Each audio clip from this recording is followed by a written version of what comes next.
Salut mon petit Novel, c'est Théo de Nouvelle Classe, bienvenue dans le chapitre choix énergétique et impact sur les sociétés. Dans cette vidéo, on fait le cours et sur mon site novelleclasse.com, le lien est dans la description, on fait des exercices corrigés. J'espère que t'es prêt pour le cours, c'est parti. Alors aujourd'hui, on va parler de choix énergétique et d'impact sur les sociétés. On va donc parler des sociétés, c'est-à-dire des individus qui constituent une région, un pays, et on va étudier aujourd'hui comment est-ce que les gens et les individus perçoivent les questions qui sont liées au climat et au changement énergétique. Alors l'objectif des choix énergétiques que l'on fait, c'est de faire une transition entre la situation que l'on a actuellement, qu'on a vu dans les chapitres précédents et qui est plutôt inquiétante, et comment est-ce qu'on peut faire une transition avec un mode de vie et de production d'énergie qui soit beaucoup plus respectueux de la planète et de l'environnement pour ne pas mettre en danger les espèces végétales, animales et notre propre espèce. Pour faire cette transition, il faut que le changement se fasse à deux niveaux. Tout d'abord, il faut que la transition se fasse de manière collective, c'est-à-dire que tout le monde va dans une même direction avec la même idée, mais le changement doit aussi se faire de manière individuelle, c'est-à-dire que chacun, dans son fort intérieur, doit prendre conscience de la nécessité de cette transition énergétique. Alors la première étape avant de faire un choix énergétique, c'est de bien comprendre quelles sont les possibilités que l'on a pour faire ce changement énergétique. On peut tout d'abord continuer à faire comme on fait aujourd'hui en utilisant la combustion d'énergie fossile mais qui génère des gaz à effet de serre et qui provoque le réchauffement climatique. On peut utiliser des méthodes sans combustion qui permettent de produire de l'électricité sans pollution directe sur notre planète mais qui génèrent des déchets comme des déchets chimiques comme on l'a vu dans le détail dans le chapitre 6. Ou on peut également utiliser pour produire de l'électricité la fission nucléaire mais qui génère des déchets radioactifs encore une fois comme on l'a vu dans les chapitres précédents. Alors comment est-ce que les politiques vont choisir le mode de production d'énergie?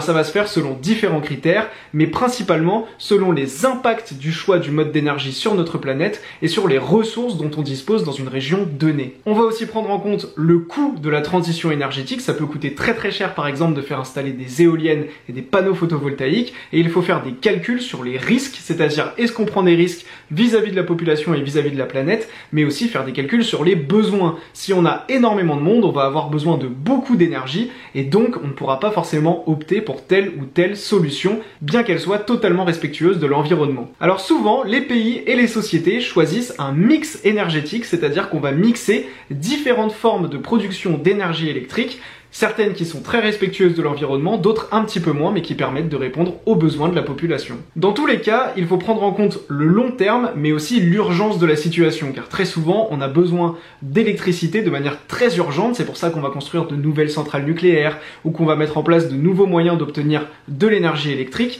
mais il faut aussi penser au long terme, il faut que les infrastructures durent sur plusieurs années, c'est évident. Toute la difficulté dans la transition énergétique, c'est de faire des choix. Il faut faire des choix qui soient réfléchis, qui prennent en compte les besoins, les risques et qui soient respectueuses de l'environnement pour assurer la survie de notre espèce, tout simplement. Ce qu'il faut retenir en conclusion, c'est que la transition énergétique et la transition écologique, elle impacte les individus et les sociétés à tous les niveaux.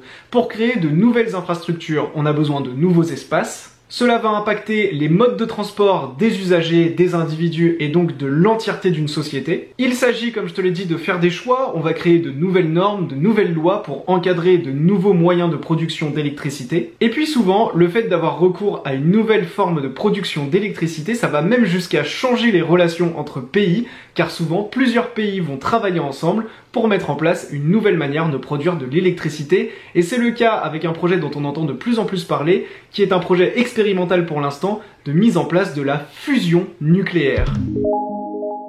J'espère que ce cours était très intéressant et très clair pour toi. Sur mon site, on voit tous les chapitres d'enseignement scientifique en terminale, avec des fiches de cours synthétiques et surtout des exercices corrigés. Je t'ai mis le lien dans la description, n'hésite pas à demander à tes parents de t'offrir ce parcours, ça leur coûtera moins cher que des cours particuliers sur toute l'année, et toi tu auras accès à toutes les ressources dont tu as besoin pour réussir l'enseignement scientifique en terminale. Je te dis à très vite dans le 9e chapitre d'enseignement scientifique sur ma chaîne YouTube. À très bientôt, c'était Théo, ciao.